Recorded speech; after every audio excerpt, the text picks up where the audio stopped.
اور سورۃ فاتحہ کا خلاصہ ایاک نعبد و ایاک نستعین، یا اللہ صرف تیری بندگی، یا اللہ صرف تجھ سے مدد،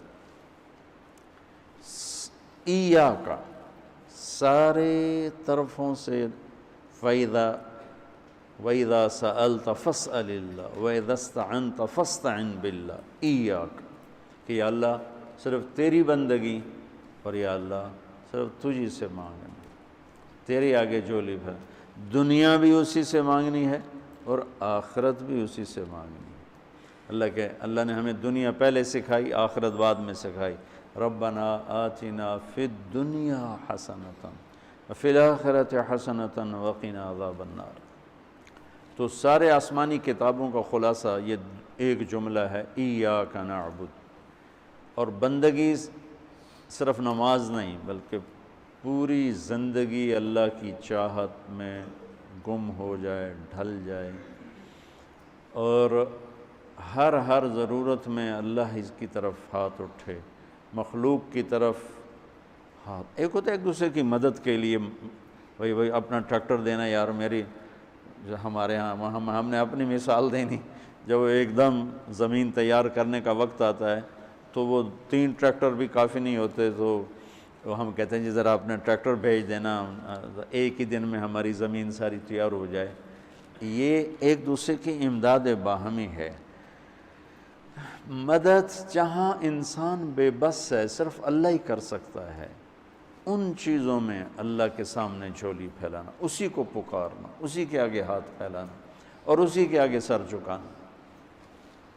تو سورۃ فاتحہ کو مجھے کوئی یاد پڑتا ہے، ایک دفعہ میں کہیں پڑھا تھا کہ اللہ اپنی ذات کو اتنے خوبصورت انداز میں بیان کرتا ہے، الحمدللہ رب العالمین الرحمن الرحیم مالک یوم الدین۔ یہ تو غیب کے صیغے کے ساتھ بات ہو رہی، لیکن اللہ اپنی ذات کو اس قدر خوبصورت انداز میں بیان کرتا ہے کہ ان 4 لفظوں میں اللہ سامنے آ جاتا ہے، تو سننے والا اللہ کو سامنے دیکھ کر کہتا ہے ایاک نعبد، تیری ہی بندگی کرتے ہیں، وایاک نستعین، تجھ سے مانگتے ہیں، کیونکہ اللہ کو دینے کے لیے کہیں سے مانگنا نہیں پڑتا۔ وہ میں تھا گاؤں میں، تو ایک ہمارا رشتہ دار برادری، میں نے سب سے دوستی لگا کے رکھی، سب سے ملتا ہوں۔ مجھے کہنے لگا طارق میاں بندہ تو بڑا چنگا ہے، پر تو وابیاں نہ رل گئے کیا وابی کون ہوندے؟ ہے کہ جڑے پیرانوں نہیں مندے، ہے کہ پیرانوں تو سارے مننے ہیں، اللہ دے ولیاں دا کوئی انکار ہے بھلا؟ ہاں اے آنے ہے بھئی پیر پتر نہیں دے سکدا تو پیر دعا دے سکدا ہے، پتر تو اللہ دیندہ ہے، کہ ایہ تا گل ہر پیر صاحب دا کوٹا ہے اللہ کو لوندے بھی چلائے کے دے دیندہ، سمجھو؟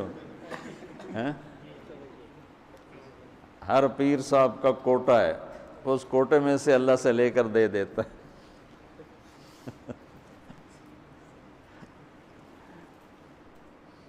علم و باج کرے فقیری، کافر مرے دیوانہ ہو، ساسے وریاں کرے عبادت کلو، اللہ تو رہے بیگانہ ہو۔ سلطان باہو رحمۃ اللہ علیہ کے 2 بول ہیں۔ تو ابراہیم علیہ السلام نے آگ میں جاتے ہوئے جبریل اور ہوا کے فرشتوں کو کہہ دیا تھا اما الیک فلا واما الی اللہ فنعم ایاک نعبد وایاک نستعین۔ اللہ تعالیٰ نے اپنی ذات کو اس خوبصورت انداز میں پیش کیا کہ جیسے ہم اللہ کو دیکھ کر کہہ رہے ہیں ایاک نعبد وایاک نستعین، یا اللہ صرف تیری بندگی کریں گے، یہ سر اور کہیں نہیں چکے گا، اور یا اللہ صرف تجھ سے مانگیں گے اور کسی سے نہیں مانگیں گے۔ قرآن وہ میں نے پہلے ایک مثال سے بتا دیا، یہ استعانت بالغیر نہیں ہے، بھئی مجھے قرض چاہیے اب مجھے 1 لاکھ روپیہ دے دیں، یہ اس میں نہیں آتا ہے۔ میرے نبی قرضہ اٹھاتے تھے، میرے نبی نے جنگ کے لیے تلوار اٹھائی، زرہ پہنی، اسباب کی دنیا ہے، اسباب کا اختیار کرنا اور چیز ہے۔ اور جن چیزوں میں اللہ کے سوا کوئی کرنے والا نہیں وہ لوگوں کے سامنے ہاتھ پھیلا دینا۔ ادھر ہم لیا گئے تو وہاں ایک پیر جگی گدی تھی، تو ان کے پیر صاحب سے ملاقات کی، انہوں نے بہت محبت کی، تو ہم فاتحہ پڑھنے گئے تو وہاں ان پڑھ عورتیں بیٹھے، پیر جگی پتر دیویں آ، پیر جگی پتر دیویں آ۔ اللہ ان کو معاف کر دے گا، ان کو پتہ ہی کوئی نہیں ہے کہ پتر کون دیتا ہے، وہ سمجھے پیر ہی دیتا ہے، پیر جگی پتر دیویں آ۔ تو استعانت صرف اللہ سے۔ اگر آپ نماز کی عادت ڈال لو نا، آپ پڑھتے ہو لیکن ہر حاجت میں مصلی پہ آ جاؤ، پھر آپ کو ایاک نستعین کا مزہ آئے گا۔ اپنی حاجت نماز کے ذریعے اللہ کے سامنے رکھو۔ ایک بدو طواف کر رہا تھا، یا اللہ تجھے پتہ ہے نا میں بھی بھوکا ہوں اور میری اونٹنی بھی بھوکی ہے، اور مجھے کھانے کو میرے بچے بھی بھوکے اور میں بھی بھوکا۔ ایک آدمی ساتھ سن رہا تھا، تو اس نے جلدی سے اپنے تھیلی نکالی درہموں کی، کہ میرے بھائی قبول فرما، کا پیچھے ہٹ۔ تو اس سے لینا ہوتا تو اس کے گھر میں آتا، جس کے گھر آیا ہوں اسی سے لینا، چل چل مجھے نہیں چاہیے۔ وہ طواف سے فارغ ہوا تو اعلان ہوا فلاں ابن و فلاں کہاں ہے؟ تو یہ خود تھے، کہا جی میں ہوں۔ کہا آپ کے چچا کا انتقال ہوا ہے تو انہوں نے اپنی ساری وراثت آپ کے نام کر دی ہے، چونکہ ان کی اولاد کوئی نہیں تھی۔ تو 1 منٹ میں اللہ تعالیٰ نے قبول فرمائی۔ ہشام بن عبد الملک اور سالم بن عبداللہ بن عمر بیت اللہ کا طواف فرما رہے تھے، تو ہشام نے کہا سالم کوئی ضرورت تو بتاؤ، تو وہ کہنے لگے اللہ کے گھر میں ہو کر میں اللہ کو نہ بتاؤں تمہیں بتاؤں، کتنے شرم کی بات۔ تو ہشام چپ ہو گیا۔ ہشام بادشاہ تھا بنو امیہ کا۔ تو جب دونوں باہر نکلے تو ہشام نے کہا اچھا اب تو بولیے، کوئی ضرورت بتائیں۔ تو سالم بن عبداللہ بن عمر، حضرت عمر کے پوتے، کہنے لگے کیا بتاؤں، دنیا کی یا آخرت کی؟ وہ کہنے لگا دنیا کی بتاؤ، آخرت کی میں کیا پوری کروں گا؟ تو وہ کہنے لگے دنیا تو کبھی اللہ سے نہیں مانگی، تجھ سے کیا مانگا؟ ما سألت من یملکھا فکیف من لا یملکھا، جو دنیا کا شہنشاہ ہے، دنیا تو اس سے کبھی نہیں مانگی، تم سے کیا مانگوں گا؟ تو میرے عزیزو، سارے قرآن کا خلاصہ یہ 2 لفظ ہیں، ایاک نعبد۔ امت اللہ کے سامنے سر جھکا دے، ہر حرام چھوڑ دے، ہر حلال پہ آ جائے۔ بندگی صرف نماز نہیں ہے، بازار کی بندگی کیا ہے؟ سچائی، ناپ تول کا پورا ہونا، وعدے کا وفا کرنا، کھوٹ ملاوٹ سے بچنا، یہ بازار کی عبادت ہے۔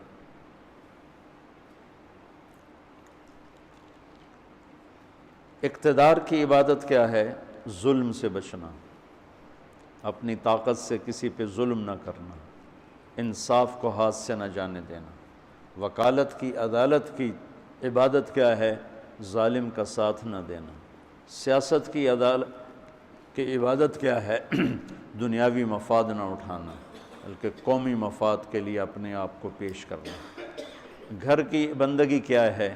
ماں باپ ہیں تو ان کی آنکھوں کی ٹھنڈک بننا، بیوی ہے تو اس کے دامن کو خوشیوں سے بھرنا، اولاد ہے تو ان کو ایسی محبت دینا جیسے میرے نبی حسنین کو دے کر گئے تھے۔ یہ اس طرح عبادت پھیلی ہوئی ہے۔ بہن بھائی ہیں تو ان کے ساتھ شیر و شکر ہو کے رہنا، ان کی کمیاں زیادتیوں سے درگزر کرنا، یہ ایاک نعبد ہے۔ صرف نماز کے اندر نہیں ہے ایاک نعبد، بلکہ پوری زندگی ایاک نعبد ہے۔ تو میں کہا کرتا ہوں سچائی، دیانتداری اور انصاف، یہ 3 چیزیں اگر آپ کے اور میرے اندر ہیں تو ہماری پوری زندگی عبادت بن جائے گی، پوری زندگی بندگی بن جائے گی۔